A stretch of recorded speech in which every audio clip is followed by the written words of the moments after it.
Part 1. The Overture. Beijing, 1600 AD. At the center of the most populous nation on Earth sits a city within a city. Red walls, golden rooftops, courtyards stacked inside courtyards like a secret told in rooms.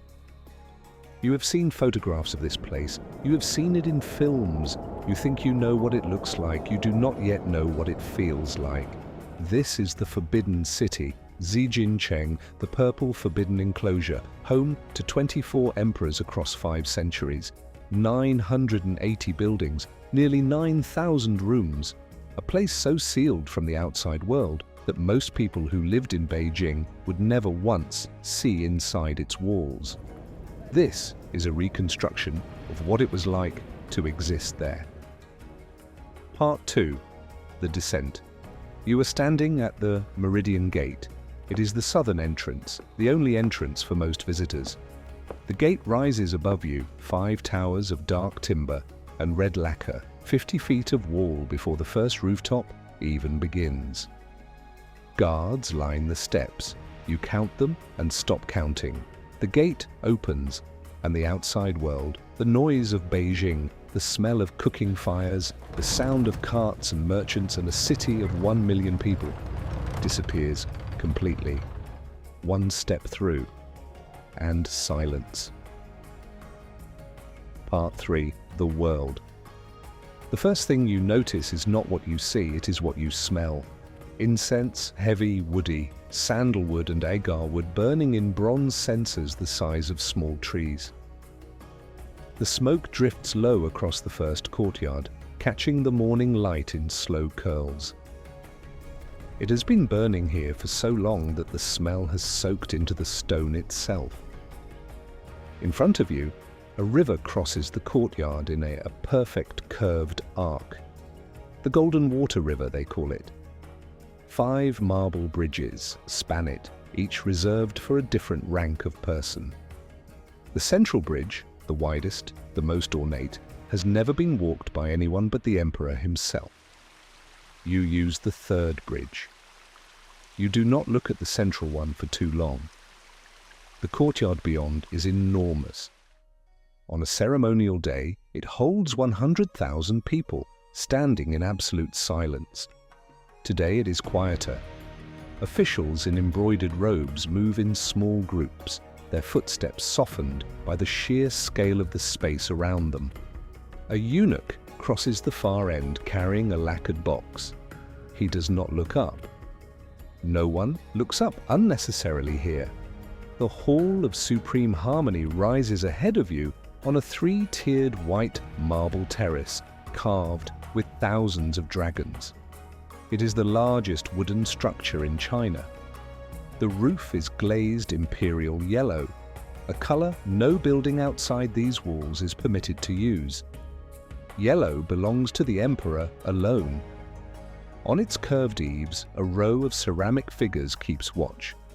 An immortal riding a phoenix leads them, followed by 9 mythical creatures. 9. The most auspicious number in Chinese cosmology. It is everywhere here. The gates have 9 rows of 9 golden studs. The courtyards are laid out in multiples of 9. The Forbidden City was said to have 9,999 rooms, one short of 10,000 which belongs only to heaven. Even the architecture knows its place in the order of things. They are very beautiful. They have not always worked. Look down. The floor beneath your feet is with what the Chinese call golden bricks. Not gold, but a special clay fired slowly for months, then sealed with tung oil until the surface shines like dark water. It takes 2 years to make a single batch. The emperors walked on floors that took longer to produce than most people's lifetimes. Inside the Hall of Supreme Harmony, the dragon throne sits on a raised platform at the far end. 6 columns wrapped in golden dragons frame it. The ceiling above is a deep midnight blue inlaid with more dragons coiling between clouds. The smell here is different, older, drier, the particular smell of lacquer and thyme. On ceremonial days, the emperor sits here while 10,000 officials outside prostrate themselves across the marble, their foreheads touching stone. The emperor does not watch them. He faces south, as he always does, as the Son of Heaven is required to do, the sun at his back, the world before him. Past the Hall of Supreme Harmony, the city changes character. The grand ceremonial spaces give way to smaller courtyards, narrower corridors, the intimate architecture of a place where people actually lived. This is the inner court, the emperor's private world. Red walls lean closer here. Potted plum trees line the paths, their branches trained into deliberate shapes by gardeners who have tended them for generations. The smell of incense fades, replaced by something earthier. Wood smoke from the underfloor heating channels that run like veins beneath the stone, keeping the palace warm through Beijing's bitter winters. The faint sweetness of rice wine, the smell of damp stone after rain. In the northeast corner of the inner court, there is a well. It looks unremarkable, a low stone rim, a simple wooden frame. But if you know its name, you stop walking. This is the Well of the Pearl Concubine.